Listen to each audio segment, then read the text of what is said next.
cá estou eu com as minhas várias anotações, com vários textos que eu pretendo mencionar ao longo desse vídeo, para poder falar um pouquinho para vocês sobre O Mundo dos Drags, do original Onze en Série, que é um romance do Stefan Wu, publicado originalmente em 1957 e que anos depois, em 1973, foi adaptado ao cinema pelo René Laloux, nesta animação aqui que é Planeta Fantástico.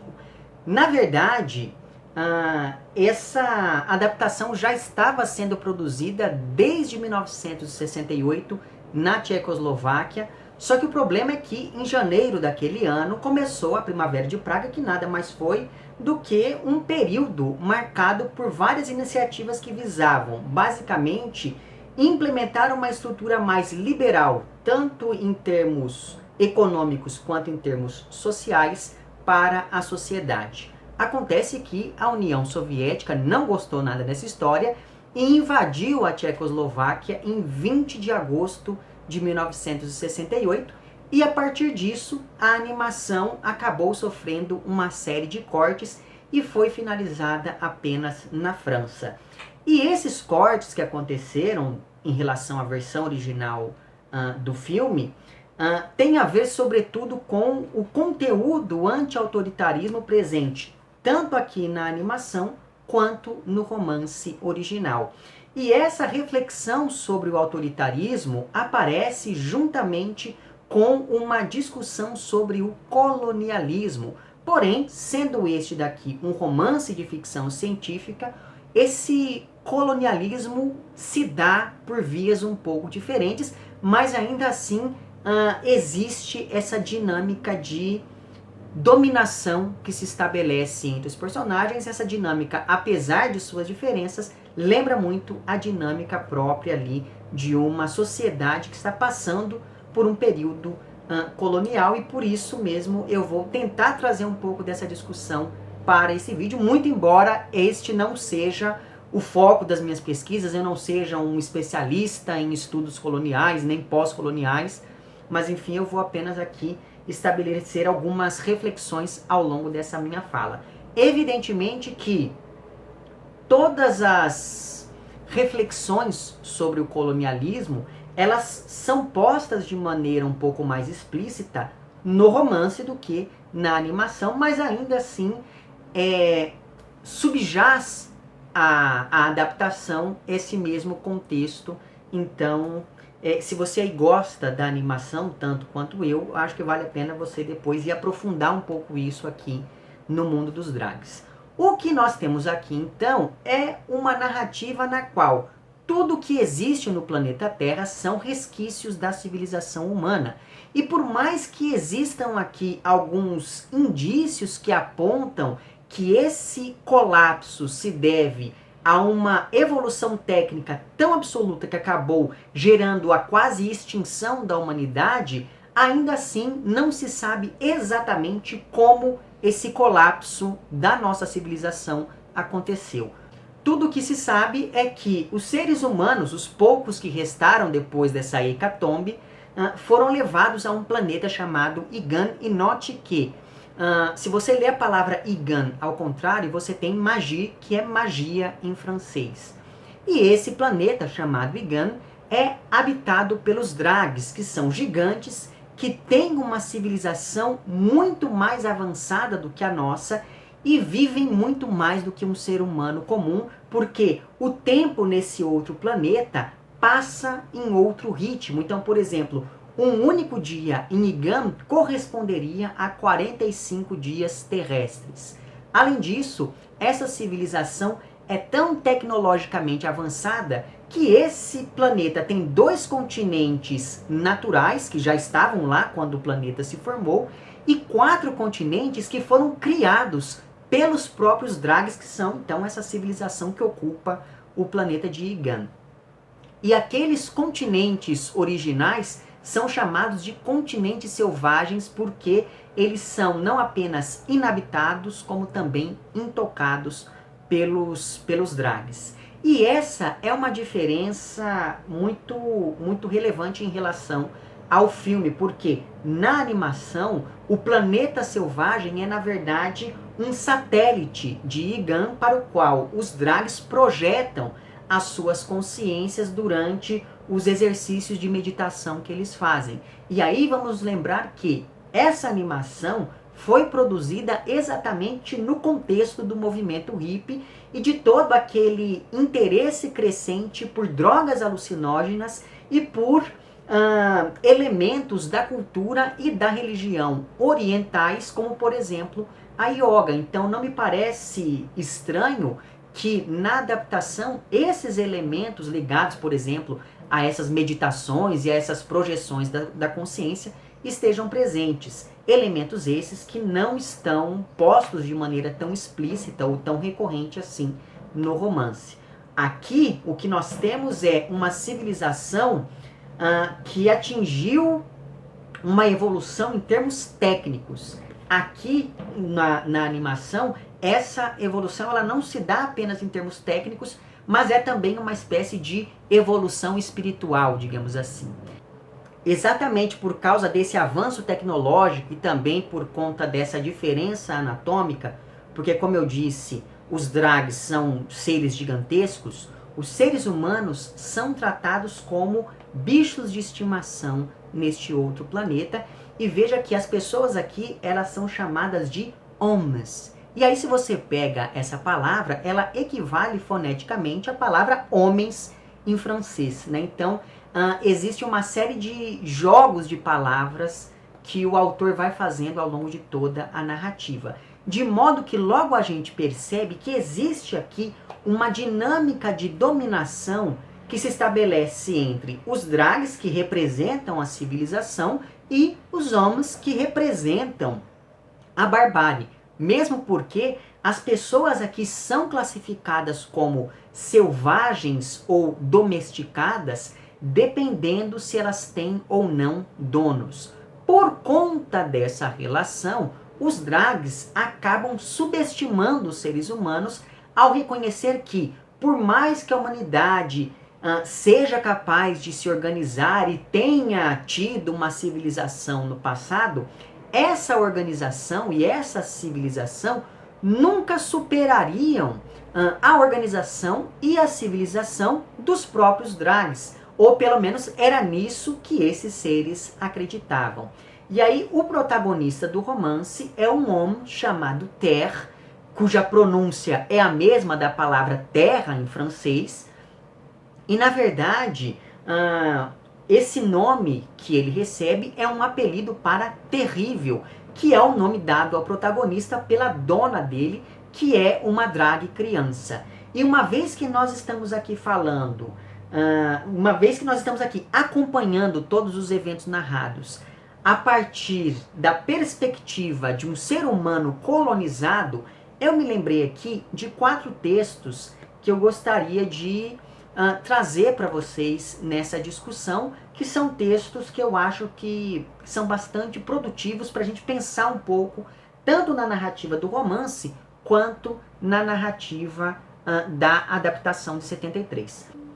E aí o primeiro texto que eu gostaria de trazer aqui para essa discussão é o Necropolítica, que é um ensaio do Achille Mbembe, publicado originalmente em 2013.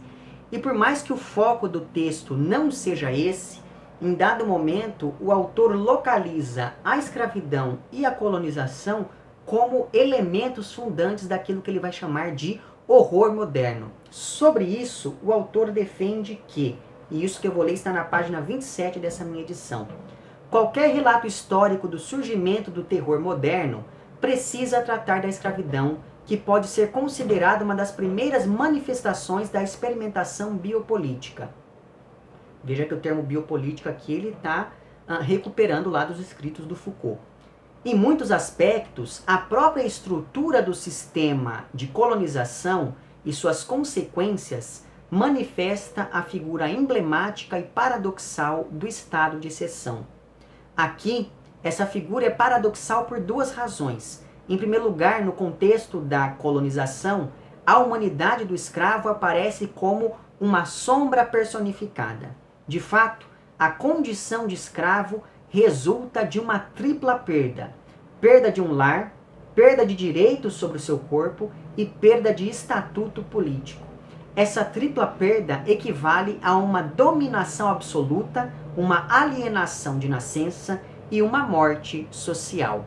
Perceba que essas várias reflexões postas aqui nesse trecho que eu acabei de ler para vocês encontram um paralelo no romance, né? Então veja, essa humanidade que se esvazia e surge apenas como uma sombra personificada é posta quase que de maneira literal no romance, na medida em que os seres humanos são vistos como animais de estimação pelos drags. Além disso, existe aqui no romance também essa tripla perda referida pelo autor aqui, né? A perda do lar, porque essas pessoas foram levadas para esse outro planeta, a perda do controle sobre o próprio corpo, porque os homens são obrigados a usar coleiras o tempo todo, os homens domesticados pelo menos, e existe aqui também no romance essa perda do estatuto político, porque aqueles que se rebelam e fogem de casa, por exemplo, são considerados selvagens a ser sumariamente exterminados. E no romance, essas três perdas acabam levando então à dominação absoluta, já que os homens não podem ter vontade própria. Essas três perdas levam ainda aquilo que o autor referiu como sendo a alienação de nascença, porque afinal de contas, desde a primeira infância, essas crianças são separadas de seus pais e, por fim, essas três perdas levam àquilo que o autor chamou de morte social, porque os homens não têm nenhum tipo de direito perante a sociedade dos drags. Por tudo isso, segundo o Attila Mbembe aqui nesse seu ensaio, o espaço da colônia é aquele em que o estado de exceção, ou seja, aquele estado que funciona a partir da supressão de direitos e do exercício de um poder ilimitado pelo governo, no espaço da colônia, então, o estado de exceção opera em nome de um suposto projeto civilizatório. Em outras palavras, o colonizado ele não tem qualquer direito, porque uma vez que ele é selvagem, é preciso primeiro civilizá-lo para só então, depois disso, dar direito a ele. Né? Então, o primeiro texto que eu gostaria de mencionar aqui nessa reflexão que eu proponho para a leitura do mundo dos drags é então o ensaio do Attila Mbembe. Outro texto do qual me lembrei ao longo dessa minha leitura foi um outro livro que foi publicado em 2003 e que se chama O Redemoinho do Horror, As Margens do Ocidente, que é um livro do Luiz Costa Lima, que é um dos grandes teóricos e críticos literários brasileiros. Né? Nesse livro aqui, o Costa Lima defende que as noções de horror são bastante diferentes nos países do centro e da periferia do capitalismo. No caso aqui, ele divide esses países entre Ocidente e não Ocidente, mas essa não é uma divisão geográfica, mas sim uma divisão política, pensando que esse Ocidente é composto basicamente pelos Estados Unidos e por países do oeste da Europa. E aí, no Ocidente, o horror se liga àquilo que o Costa Lima vai chamar de mal-estar psíquico, ao passo que no não Ocidente, o horror é provocado pelo seguinte, isso que eu vou ler para vocês, está na página 19 dessa minha edição. No não Ocidente, então, o horror é provocado por condições sociais que favorecem a violência física e relaciona-se com a dependência, o atraso e a instabilidade político-econômica. Veja, é exatamente isso o que nós temos aqui no romance do Stefan Zweig, porque os drags, eles colonizam a humanidade para se livrar do tédio, para se livrar desse mal-estar psíquico. Eles atingiram tal grau de evolução tecnológica que eles não têm mais o que fazer. Então eles começam a colonizar outros povos, outros planetas, e aí é que eles acabam chegando à Terra. Né? Então eles colonizam a humanidade por mera distração, para se livrar desse horror ocidental. Né? Por outro lado, os homens têm de lidar com horrores muito mais ligados à sobrevivência e à condição colonial a qual eles são reduzidos, a qual eles se veem reduzidos. E aí, por falar nessa condição colonial, o Alfredo Bose, ele identifica uma dialética entre a condição colonial e o sistema colonial durante o período da colonização. E ele fala sobre isso exatamente neste livro aqui, que foi publicado originalmente em 1992, e que se chama propriamente Dialética da Colonização. Sobre essa condição colonial, ele diz o seguinte na página 27 dessa minha edição. Condição traz em si múltiplas formas concretas da existência interpessoal e subjetiva, a memória e o sonho, as marcas do cotidiano no coração e na mente, o modo de nascer, de comer, de morar, de dormir, de amar, de chorar, de rezar, de cantar, de morrer e de ser sepultado. E aí, essa ideia que ele coloca nesse trecho, ela acaba complementando algo que o Bose já havia dito aqui na História Concisa da Literatura Brasileira, mais especificamente no capítulo 1 desse livro. O autor diz o seguinte, isso que eu vou ler está na página 13. A colônia é, de início, o objeto de uma cultura, o outro em relação à metrópole. E aí veja que, a partir então dessas reflexões propostas pelo Alfredo Bose, eu volto aqui para comentar um pouquinho sobre o romance, porque nele o ser humano é esse outro, cuja cultura original é apagada, é vilipendiada e é substituída por uma nova cultura e por novas formas concretas de realização dessa cultura. E entre os vários abusos feitos de modo consciente ou não pelos drags em relação aos homens, nessa dinâmica colonial, está a proibição do acesso a qualquer tipo de saber, a qualquer tipo de informação. Quer dizer, não é nem que seja uma proibição ao acesso ao saber, né? O fato é que os drags consideram esses bichos de estimação tão inferiores que eles sequer pensam na possibilidade de instruir os homens de um jeito mais formal. Só que no caso do Ter, no caso do protagonista, ele acaba tendo acesso indiretamente a um conhecimento mais organizado. Isso porque a dona dele ainda é uma criança e essa menina gosta de assistir às aulas acompanhada desse mascote. E assim o Ter acaba adquirindo uma consciência cada vez maior sobre a própria condição e vai aos poucos percebendo que os pais dessa menina estão notando que ele é inteligente demais. E por isso o Ter acaba aproveitando ali um momento de distração e não apenas foge de casa, como ainda leva o aparelho usado durante essas tais aulas que a dona dele tinha.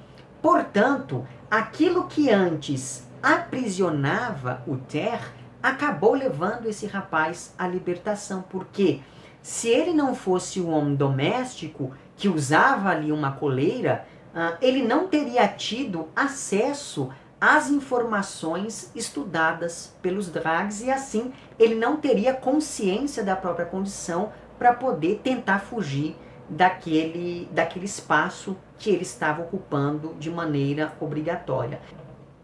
Então veja que subjaz a essa narrativa de ficção científica que nós temos aqui em O Mundo dos Drags, um processo social e cultural muito presente na história da humanidade, que é a dinâmica de dominação entre um povo e outro. E é por isso que, mais do que uma alegoria sobre a invasão soviética, que é como a animação é tomada várias vezes, a narrativa, tanto da adaptação quanto aqui do romance, diz respeito ao autoritarismo de modo mais geral, o que acaba tornando a mensagem dessa narrativa ainda mais incômoda e ainda mais pessimista, porque a gente tem a impressão de que a gente anda em círculos e nunca sai do lugar, né? E isso acontece mais ou menos da mesma forma aqui no Satantango do Laszlo Krasznahorkai, que é um romance sobre o qual já tem vídeo aqui no canal, é um dos meus romances favoritos e felizmente ele foi publicado aqui no Brasil há algum tempo atrás. Eu vou deixar o link para o vídeo que eu fiz sobre esse romance na descrição desse que você está vendo agora. Então, se você não viu aquele vídeo, eu sugiro que veja. É um vídeo um pouco longo, mas enfim, acho que vale a pena para falar um pouquinho aqui do romance do Krasznahorkai. Mas voltando aqui ao mundo dos drags, a fuga do Ter acontece quando ele tem ali por volta dos 12 anos de idade, o que corresponderia mais ou menos a 100 dias no planeta dos drags. E depois de fugir para que os seus donos não percebessem que ele conhecia muita coisa da história daquele outro planeta, o Ter acaba se juntando a uma tribo de Oms selvagens e, uma vez ali, ele começa a compartilhar os seus conhecimentos com aquelas pessoas, como se ele fosse ali uma espécie de Prometeu que rouba o fogo da sabedoria dos deuses e o entrega à humanidade. De modo que, ao longo dessa narrativa, o conhecimento vai aparecer como esse símbolo que leva não apenas à libertação, mas também à evolução, uma vez que os homens são extremamente adaptáveis às circunstâncias mais adversas às quais eles são submetidos. Ao contrário dos drags, que chegaram a um patamar evolutivo tão grande que eles simplesmente não sabem o que fazer quando algo foge do controle. A sociedade deles é tão correta, é tão certinha, que aí como nada dá errado nunca, quando alguma coisa dá errado, eles não sabem o que fazer e entram em pânico. A partir disso, a gente vai acompanhando ali o cotidiano do Ter, que passa quase que por um rito de iniciação para poder ficar junto desses homens, que vão aos poucos então aprendendo a ler e ensinando o protagonista a driblar o sistema e a sociedade dos drags. E veja que o fato de saber ler é muito importante para esse convívio que se estabelece entre o Ter e esses outros homens por pelo menos dois motivos específicos. Primeiro, quando o Ter vai chegar a essa tribo, ele começa a ajudar essas pessoas a identificar com mais rapidez as caixas que têm comidas nas lojas dos drags, porque essa tribo, ela sobrevivia roubando, mas antes eles tinham que roubar as coisas meio que ao acaso, aleatoriamente, sem saber o que tinha dentro de cada embalagem. Agora eles poderiam roubar só aquilo de que eles mais precisavam, graças à leitura que o Ter faz dessas embalagens. E o segundo momento no qual a leitura aparece aqui como esse elemento de aglutinação social entre o Ter e os outros homens, é um momento em que o protagonista ele passa então a viver com essa tribo em um parque da cidade e um belo dia ele acaba lendo uma placa que anunciava que no dia seguinte aconteceria uma coisa chamada desominização, que seria o equivalente a uma dedetização para exterminar os homens selvagens daquela região. Nesse parque viviam várias tribos rivais de homens, mas a partir dessa notícia sobre a desominização, essas tribos acabam se juntando para tentar criar uma verdadeira revolta liliputiana contra os drags. E sobre isso, existe um trecho bem interessante no qual essas pessoas conseguem matar dois desses gigantes, e o modo como isso acontece, na animação principalmente, me fez lembrar bastante lá de As Viagens de Gulliver, que é um texto do Jonathan Swift, publicado em 1726.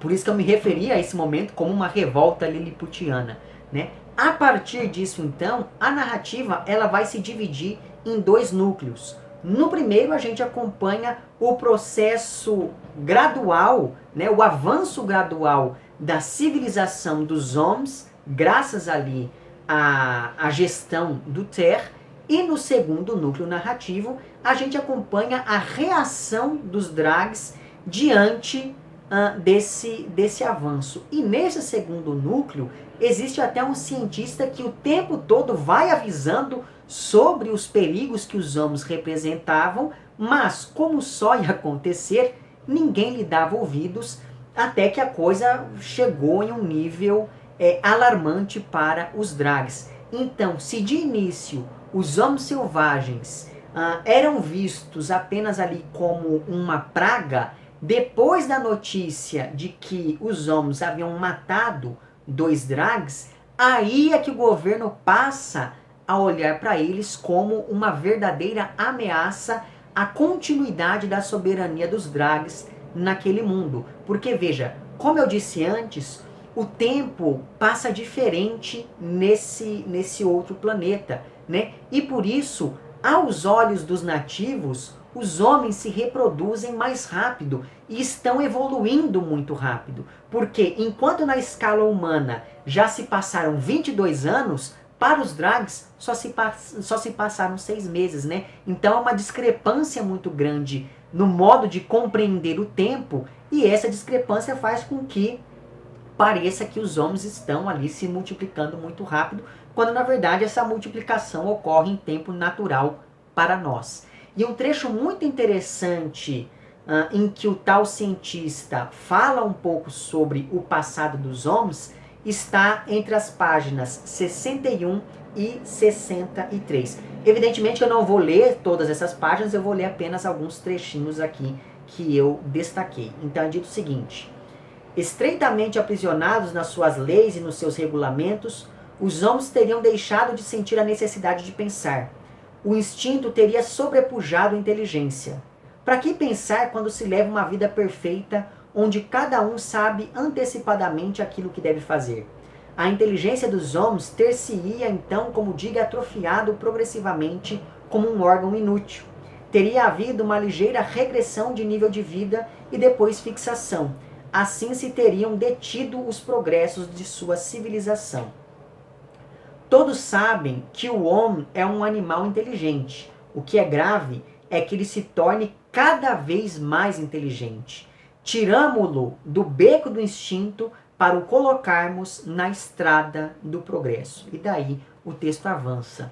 Por isso mesmo, quer dizer, por essa capacidade adaptativa tão grande por parte dos homens, ao invés de uma simples dedetização, logo o governo vai anunciar um verdadeiro genocídio dos homens, e em dado momento isso passa a incluir mesmo os homens domésticos que até então estavam ali resguardados em suas residências, né? E aí a gente percebe a articulação de todo um terrorismo de Estado muito bem orquestrado, já que os boatos sobre a desominização causam pânico entre os homens e por isso eles nem sempre conseguem se manter organizados. E aí agora eu vou aqui abrir um parêntese para indicar um outro texto, um artigo de 2015, escrito pelo Hector Louis Saint-Pierre, e o nome desse artigo é 11 de setembro, do terror à injustificada arbitrariedade e o terrorismo de Estado. Nesse texto, o Hector ele propõe que, em determinadas circunstâncias, as ações terroristas podem partir do próprio Estado na medida em que ele se converte em um autor material de um terror que afeta tanto os vivos quanto os mortos. Diz o autor, eu vou deixar o link para o artigo na descrição desse vídeo também. A vítima objetivada estrategicamente pelo terrorismo não é o morto que tomba no atentado, mas aqueles que ficam vivos e conscientes de que podem ser a próxima vítima. O fundamento do terror não é a morte, mas a insegurança que provoca a certeza da sua vulnerabilidade ante o impiedoso acionar do terrorista. O fundamento do terror é o sentimento inequívoco de desamparo ante a vontade do terrorista. Mas então veja que é exatamente esse terrorismo de Estado que acontece aqui no mundo dos Drags, porque tecnicamente os homens teriam tempo bastante para fugir antes que as tais desominizações acontecessem, uma vez que o dia seguinte dos drags equivaleria a 45 dias dos homens. Mas a possibilidade de ser a próxima vítima é tão amedrontadora que acaba paralisando uma parcela da população dos homens. E é isso que os drags queriam, porque se o governo simplesmente mata uma classe subalterna, quem é que vai ocupar esse lugar vago? Né? Então é muito melhor você manter essa classe dominada. E o melhor meio de dominação é o medo. E me parece que essa discussão que eu trouxe aqui sobre o terrorismo de Estado,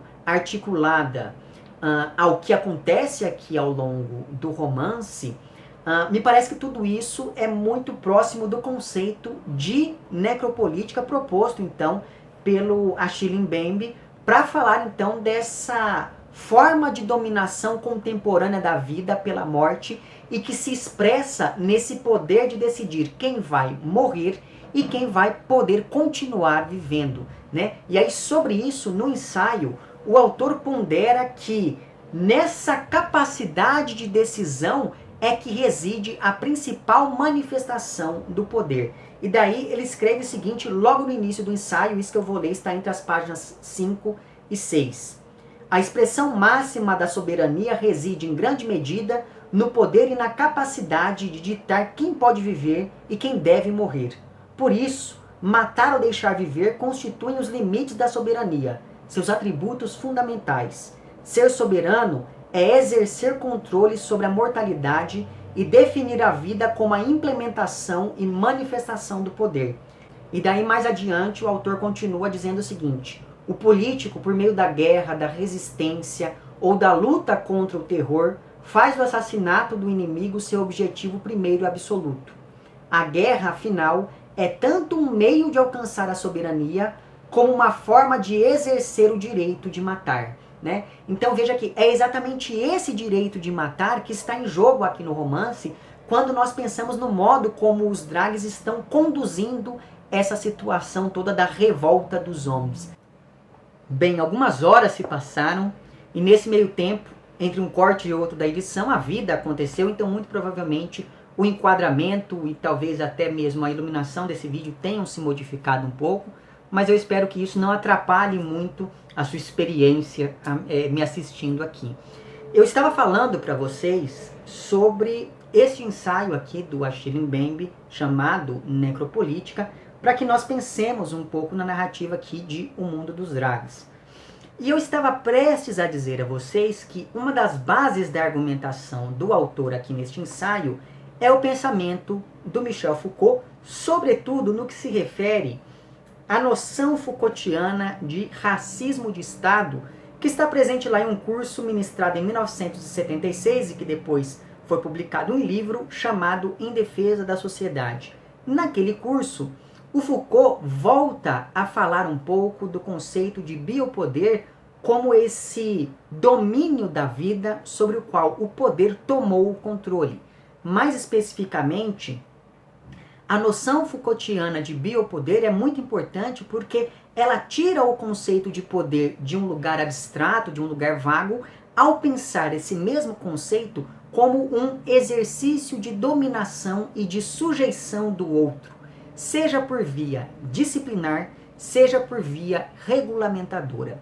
E o Foucault localiza historicamente essa discussão no curso de 76, na virada do século XVIII para o século XIX, que foi o período que coincidiu com a consolidação do chamado capitalismo industrial, que estabeleceu uma nova dinâmica da sociedade e também uma nova dinâmica de trabalho, graças a uma lógica de mercado cada vez mais, digamos assim, imiscuída na ideologia predominante. Graças a isso, então, esse período de transição do século XVIII para o século XIX gera uma mudança no exercício do poder na medida em que o Estado, eu estou aqui falando do Estado com E maiúsculo, passa a controlar a vida das pessoas e não mais a tirar a vida de seus opositores.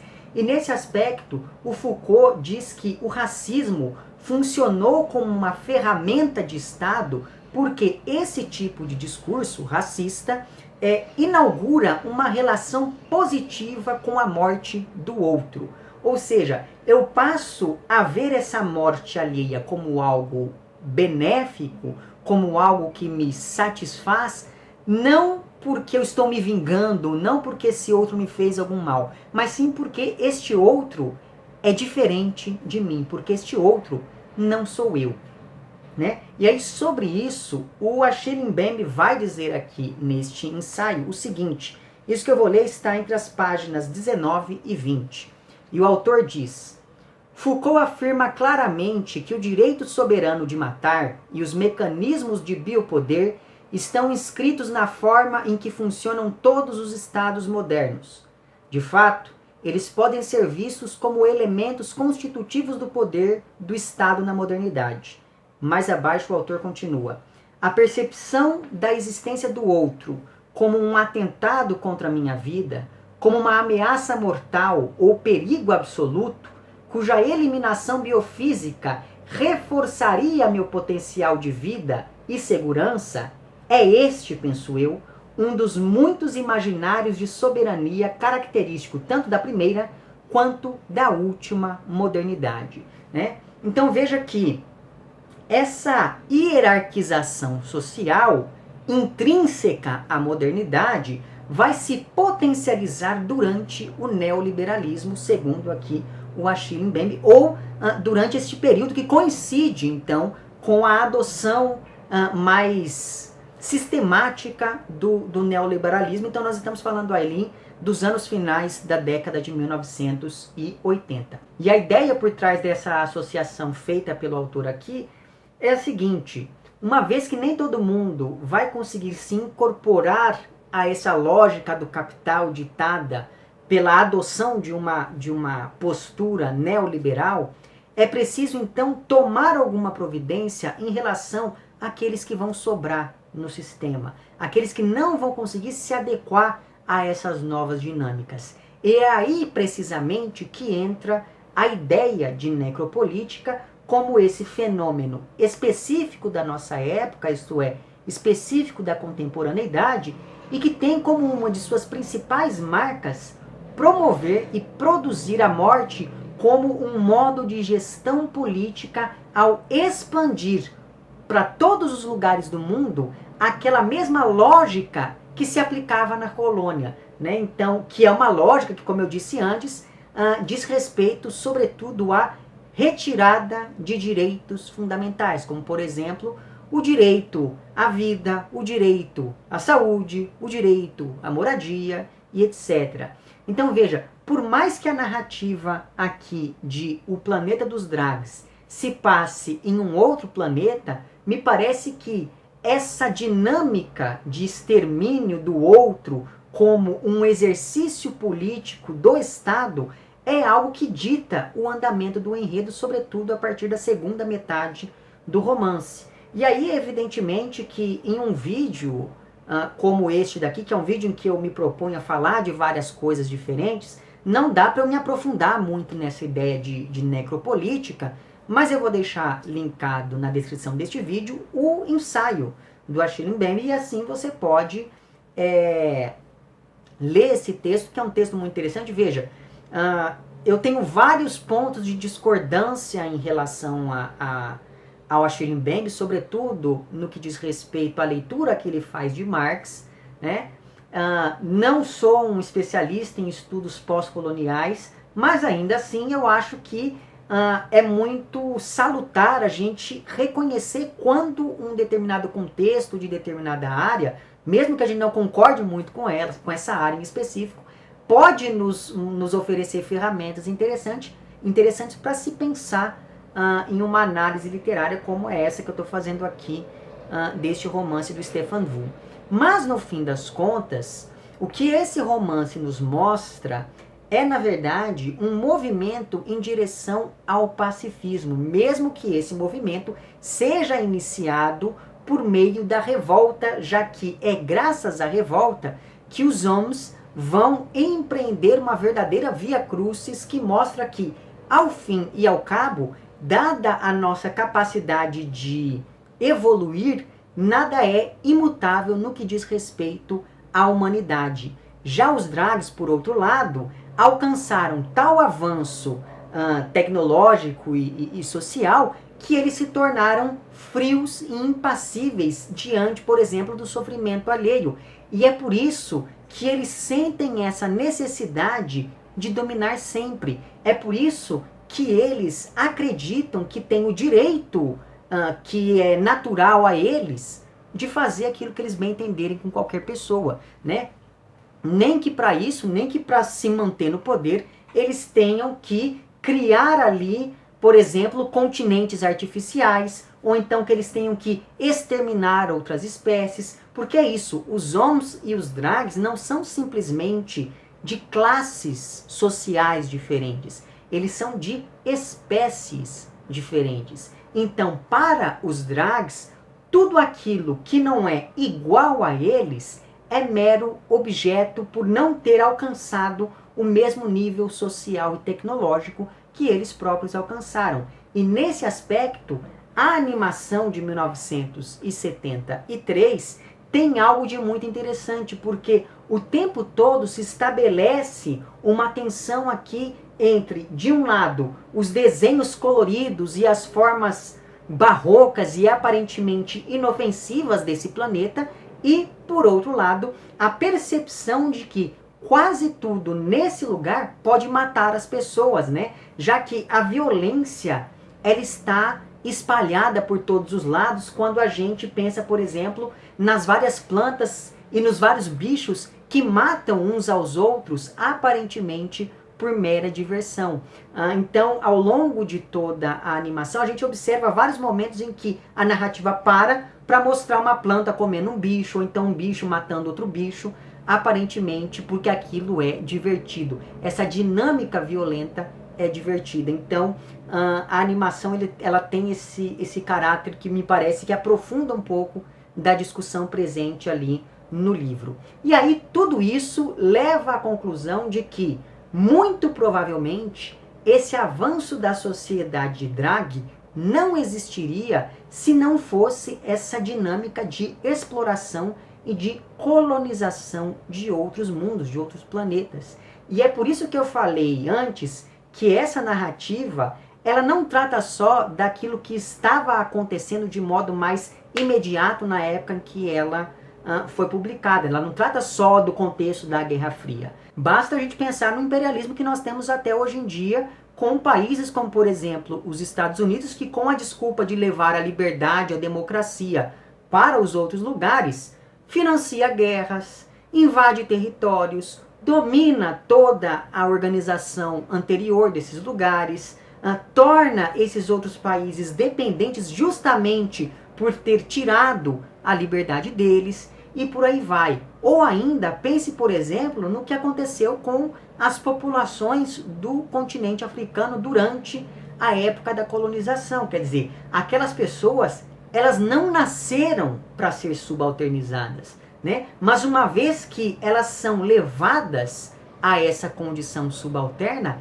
muito dificilmente elas conseguiriam sair dessa mesma condição, e é por isso que até hoje nós temos de lidar aí com coisas como, por exemplo, o racismo estrutural em países de passado escravocrata e colonial. Então, todo aquele discurso sobre a liberdade defendido pelos drags cai por terra quando a gente questiona que liberdade é essa que transforma os homens em uma praga a ser exterminada só porque eles decidiram fugir de casa, só porque eles se rebelaram, só porque eles não aceitaram viver na condição ali de bichos domésticos. E por tudo isso, então, por todas essas discussões e por várias outras que eu acabei não fazendo aqui, né, é que eu recomendo fortemente esse romance de ficção científica incrível, e recomendo também, é claro, a animação mais incrível ainda, que apesar de baseada no romance, é bastante diferente dele. Então, digamos que são dois textos que se complementam. A A animação está disponível agora no YouTube, eu vou deixar o link lá embaixo na descrição desse vídeo para que você possa assistir. Agora, o livro, eu ganhei esse livro no fim do ano passado, e aí, depois, enquanto eu estava, enfim, pensando em como faria esse vídeo, eu fui procurar e vi que é meio difícil de encontrar o livro, o que é uma pena.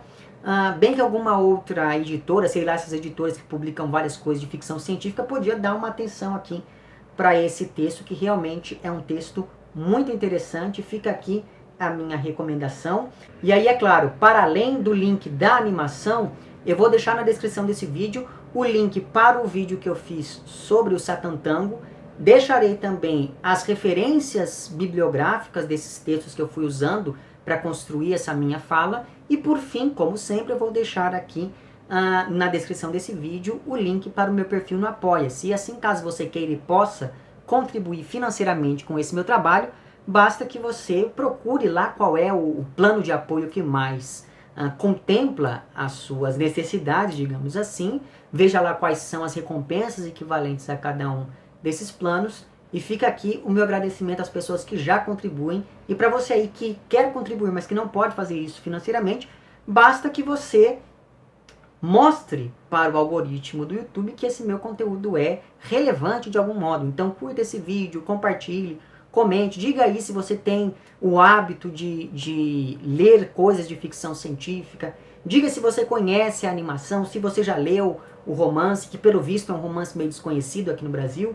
Enfim, é isso. Vemo-nos então nos próximos vídeos e um amplexo.